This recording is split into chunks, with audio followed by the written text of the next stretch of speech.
Should I have put something more fitting in here than kiwi and lime juice that is bright green and would probably work on the green screen?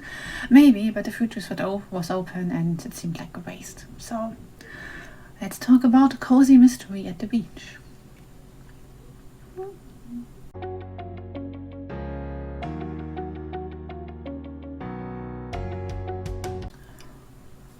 Hey guys, welcome back to my channel. I'm Kat and today I would like to talk about Wiped Out by Tamara Woods. The story is told from Freya's perspective, an author who is trying to work on her book when a woman gets murdered outside her beachfront hut.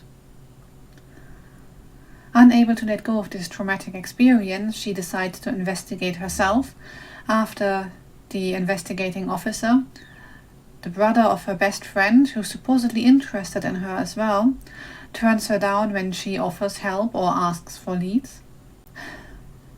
Together with friends from her writing group, specifically fellow author Keith, she sets out to seek justice for the woman who essentially died in her arms. Overall, it's a short and easy read. Not just for the beach, even though I imagine quite a few people would prefer to be at the beach right this moment, but, well, we can't have that, so a coconut filled with the wrong juice and the picture will have to do for me.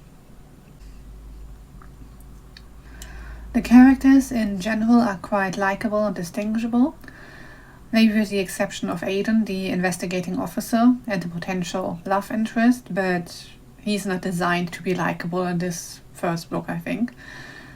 Maybe he will improve in the next one. Who knows? Especially for Freya, when her voice comes through, then she can be rather hilarious. Despite living right by the beach, she is scared of sharks and doesn't really like going into the water. You never know when one of them might come for you. But at least she is aware of her own issues there, because at some point she says like her shark fixation was not going to help her solve this.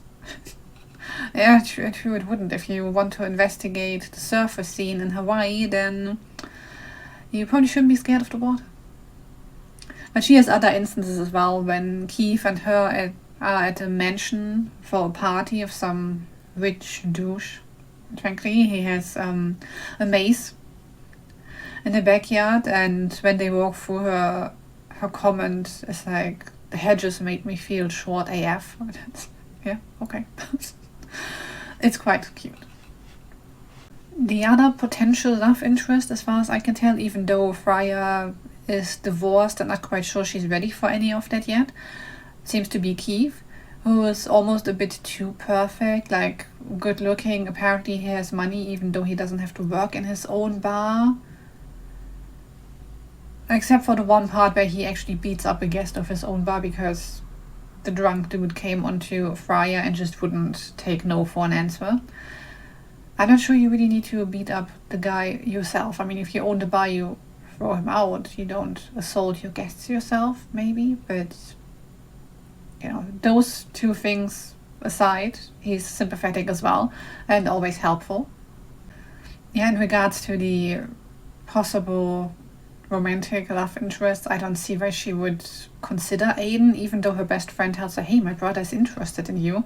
It's like, yeah, but whenever they actually talk to each other, he's aloof and a bit snooty actually, and like, that's no way to garner my affection for certain. I don't know why it would work on Freya, but well, my bet is on Keith. The pacing, I'm not quite sure. It's quite a short book, and I felt like Act 3 was maybe over a bit too soon, or rather quickly. I feel like it could have been padded out more to drip more info about the victim and the murderer in. As for editing, this book could have done with another polish as well. I noticed quite a few typos and stuff. It's not the end of the world. It doesn't distract too much, especially if you're looking for an easy read and you're not too fussed about that, and it won't bother you. Stuff like that tends to bother me though. Yes.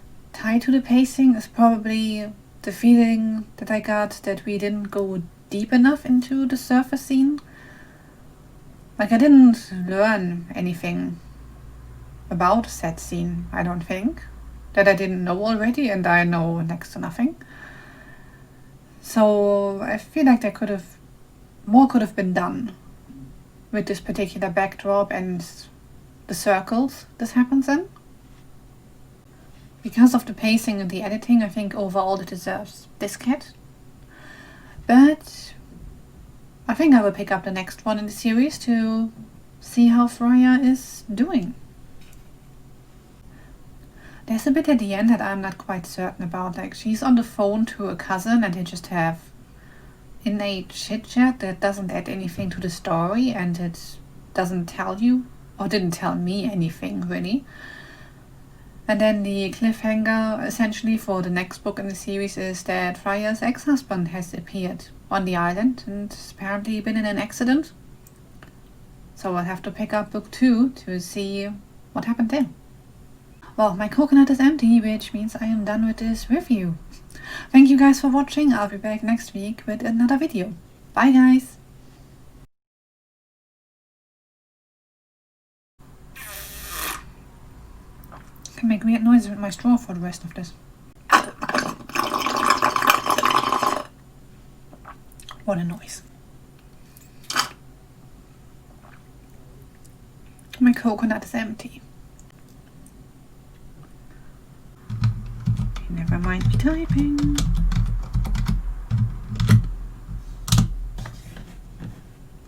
Okay, away with that. Also my nose. Works pretty well. Let's hope it doesn't start rotting just because I had something in it.